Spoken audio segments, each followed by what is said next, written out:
Dad did an amazing job of caring for this place, but it was pretty traditional. And Dad and I had, over the years, lots of good discussions on conservation ethics and things like that, you know. His view of stewardship and my view of stewardship sometimes were different. His stewardship view was, I need to make this land be as productive as it can be. I need to make it be better. And sometimes that meant changing land use and maybe pushing the land to try to do something that maybe it really wasn't best suited for. My family came to this area in 1929 from Iowa. My grandfather was managing this part of was considered the North Hay Camp of the Mulehead Ranch. My grandmother told me that, you know, trees were revered back then. You know, everybody, would give anything for a tree. And we look across our ranch now and we see little lines of trees where the homesteaders planted trees, you know, and carried water to them. You know, they were valued, and there weren't many trees in this country.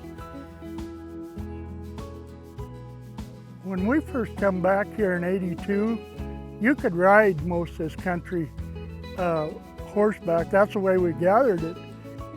Now look at it, you know, you can't ride down through there without getting scratched up and getting your shirt tore off. And, yeah, it's pretty bad.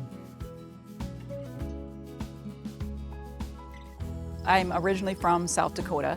I grew up here, and I actually wanted to study environmental conservation in college, but at the time, back in those days, they didn't really have that as a major here. So I went out to the West Coast, and I went to school in Washington State. And then one thing leads to another, and I started working mostly in international development. So my passion for, you know, ecosystems and whatnot kind of brought me over to Asia, and I lived there for about 20 years and got actually interested in doing economic development work. But my heart was always in conservation, and I always wanted to come back to that work. So I eventually moved back to South Dakota after being gone for 20 years and started doing this work here. You gotta find what fills your tank. You got to, because there's gonna be so many things that want to empty your tank. So you've got to find what fills your tank. What fills my tank here is when I can bring out a class of young people, and I can talk to them about grasslands, and I can talk to them about soil health, and I see the light bulb come on, and I see them get excited about the life in the soil. Hey man, that fills my tank. That fills my tank, and I'm ready to go do some more. Really spend a lot of time working on things in South Dakota. When South Dakota was first settled by European settlers, you know, what percentage of South Dakota was grassland? Well, the right answer is 96%.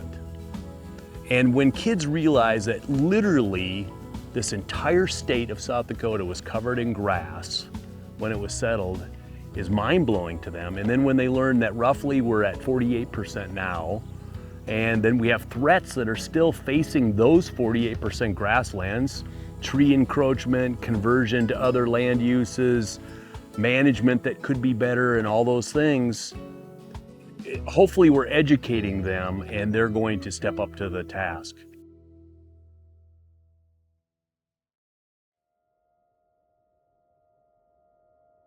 It's such a slow-moving thing, the cedars taking over rangeland, but you know, anecdotally in my world, 40 years ago, they weren't there. You know, there wasn't the cedar presence. You just need to stop and look out your back window or slow down on the vehicle and look outside as you're going. And places 50 years ago that were solid blue stem side oats, green needles, our native rangeland, are now almost fully infested with cedar trees. You know, I can show imagery from the 30s. I can show pictures from the 50s and 60s where there was areas along the southern Missouri River corridor where there was no cedars, and now they're fully encroached, you know, 50, 60, 70% canopy cover. And it's not just a Missouri River problem.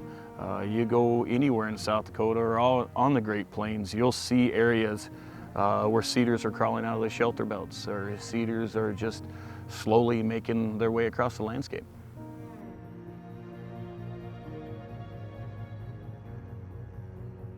As a new senator, I wasn't sure, I knew for sure that I wanted to do something and contribute to conservation in South Dakota. And you know, when you are in the Senate, you recognize that it takes many years to do, you know, legislation. It takes a lot of, you know, coalition building, it takes a lot of conversations, it takes a lot of relationships. So I was looking for something to kind of start myself off. I was looking for an option, and I was chatting with some folks, some other legislators in other states, and kind of wondering like, what could we do in South Dakota? It just came to my mind that maybe a joint resolution on the value of grasslands would be an interesting thing. I wasn't prepared for the amount of energy and excitement that people would have about it. Because it is just a joint resolution, meaning it doesn't change a law, it doesn't force people to do something differently. It just is basically a pronouncement of this is a priority for us. We are recognizing this, and it's a tool that's used for education and, you know, just kind of putting your stake in the sand of like, here's where we're going on this issue. So I hesitated to do it because it was not, you know, maybe that much of a direct impact.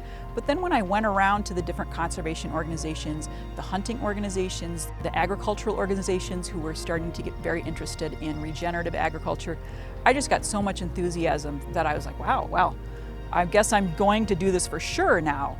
You know, there's all kinds of ways that we, as South Dakotans, try to understand what's happening in our environment, including, you know, climate change, carbon sequestration, and this whole energy transition. People couch that in a lot of different ways, and some people are more comfortable with it than others. But I feel like one thing we can all agree on is that as South Dakotans, these grasslands are critically important to the ecosystem of the entire Great Plains. And certainly we're finding out more about how they're important in terms of carbon sequestration, especially the older grasslands with the deep roots that can really sequester carbon. It's important. I think that we can all agree on that.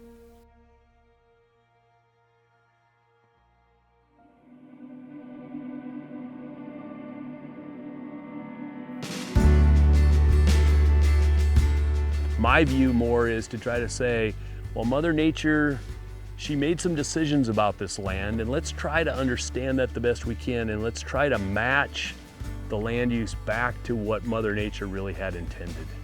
So we've got some more grasslands.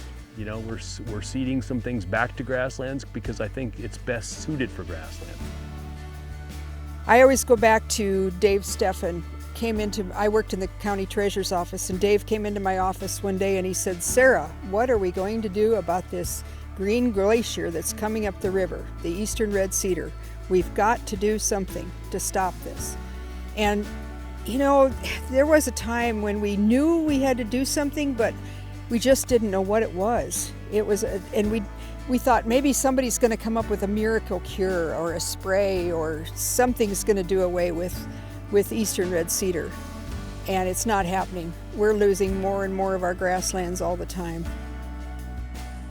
Cedars have no value for wildlife or for livestock. You want to get back to this native prairie, the big blue stems, the side oats, and those type of grass. They're better for every environmental impact, wildlife, livestock, you name it. You know, earlier today we had a chance to have Senator Liz Larson, South Dakota Senator Liz Larson, here at the farm, and we got a chance to ask her some questions about Resolution 605. And you know, I just want to say that on behalf of the South Dakota Grassland Coalition, we are excited about her leadership that she provided to make that happen. We believe that there's still a lot of work to do to take that groundwork, that I'll call it a foundation, and kind of build on it. But we're excited that she took leadership to make that happen. And I think that it's just a great place for lots of organizations to kind of come together and kind of go farther to protect the grasslands of South Dakota. This is a resolution that is affirming the value of grassland ecosystems and the importance of farmers and ranchers as the managers. It starts off by talking about how we as South Dakotans, we all have the right to clean air, clean water, and a healthy landscape. And we all have the intention of leaving the next generation with a net positive land legacy. I like that term. The grasslands are a dominant ecosystem in North America, and they're disappearing pretty quickly. They improve water quality, increase filtration, and reduce runoff and prevent flooding.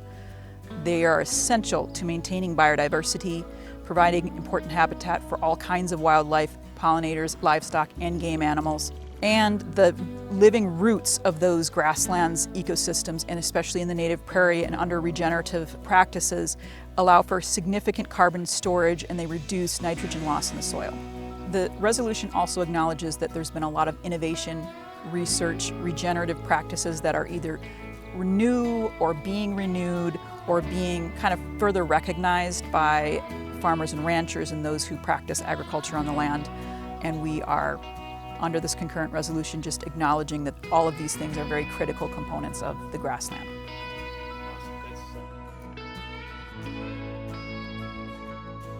When I started writing the Grassland 605 resolution, I really wanted to say on the Senate floor, I wanted to say this, that a tablespoon of healthy grassland soil has more biodiversity in it than a rainforest. I wanted to say that sentence in a public space where everybody heard me, and just it kind of summarizes all of the wealth and that we have here in South Dakota, the natural wealth, and yeah, I just wanted people to recognize it.